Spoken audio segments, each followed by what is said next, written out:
দুর্ঘটনা এড়াতে রেলগেট তৈরি করে নিজেরাই পাহারা দিচ্ছে। ভোটেলের প্রতিশ্রুতি মিললেও দীর্ঘ 50 বছর ধরে নিজেদের দুর্ঘটনা থেকে বাঁচাতে বাঁশের রেলগেট তৈরি করে নিজেরাই পাহারা দেয়।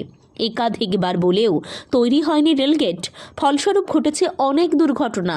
নদিয়ার কৃষ্ণগঞ্জ থানার তারকনগর হল স্টেশনের ঢিলছোড়া দূরত্বেই রয়েছে বাঁশের রেলগেট। আর এই রেল লাইন দিয়ে প্রায় দিনে কয়েক হাজার মানুষ পারাপার হয়। শুধু তাই নয়, একাধিক স্কুলের হাজার হাজার ছাত্রছাত্রীরা এই রেল লাইন দিয়েই পারাপার হয়। সেখানে কোনো রেলগেট না থাকার কারণে এর আগে ঘটেছে একাধিক দুর্ঘটনা। রেল দপ্তরকে একাধিকবার জানিয়েও কোনো কাজ হয়নি। অবশেষে বেশ কয়েক বছর ধরে নিজেরাই একটি বাঁশের রেলগেট তৈরি করেছে। রেল আসার সময় হলে ওই বাস নামিয়ে দেওয়া হয়, আর ওই কাজের জন্য স্থানীয়রা কয়েকজনকে রেখেছে এবং তাদের নিজেরাই টাকা তুলে মাইনে দেন। ভোট এলে বিভিন্ন রাজনৈতিক দলের প্রতিনিধিরা আসেন এবং প্রতিশ্রুতি দেন যেভাবেই হোক তারা রেল দপ্তরকে জানিয়ে রেল দপ্তরের অধীনে একটি রেলগেট তৈরি করবেন। এভাবেই বহু বছর এসেছে আর গিয়েছে, কিন্তু রেলগেট আর তৈরি হয়নি। আমরা আছে তারকনগর নিবাসী, বহুত দিন থেকে এইখানে রেলগেট হয়নি। আমাদের এখানে অস্থায়ী একটা বাঁশের গেট করে আমরা জীবনযাপন করছি। আমি তথাস্বরূপ জানি যে হল্টে 30% টিকিট হয় সেখানে অবশ্যই সরকার রেলগেট করার দাবি থাকে। আমাদের এখানে বর্তমান 50 থেকে 60-70% টিকিট কাটে। তার সত্ত্বেও আমাদের এখনও রেলগেট হয়নি। আমাদের এলাকাবাসীর দায়িত্ব এবং নিজের চাহিদা যে কোনোভাবেই এখানে একটা রেলগেট হোক।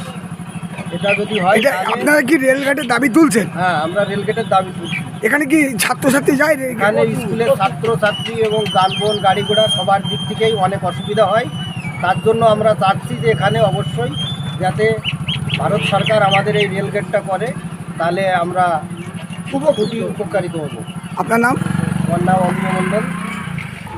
এই কোচিংটা আজকে আমরা প্রায় দীর্ঘ 50 বছরের ধরে দেখেছি এরকম অনেক দুর্ঘটনা ঘটেছে।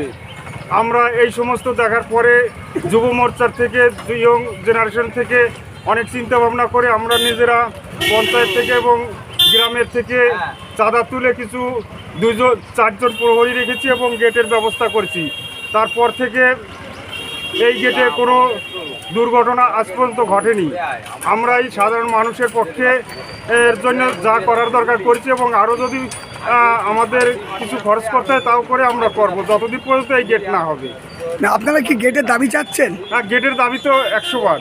মেয়েরা স্কুলে যাচ্ছে এই গেটে? হাজার ছেলে স্কুল যায়। এখানে আমাদের 2-3টে স্কুল আছে, একটা যমুনা সুন্দরী, একটা মা মহারানী, দুটো প্রাইমারি স্কুল। এতে একটা স্কুলে 700, একটা স্কুলে 500, প্রায় 1,500 থেকে 2,000 লোক ছেলে মেয়ে পড়ে। এদের কি খুবই অসুবিধা হয়। এই সমস্ত দিক তাকিয়ে আমরা এই গেটটা নিজেরা করেছি। আপনার নাম? আমার নাম পরিমল বালা, তারকনগর। নদিয়ার তারকনগর থেকে অঞ্জন শকুলের রিপোর্ট, এন বাংলা নিউজ।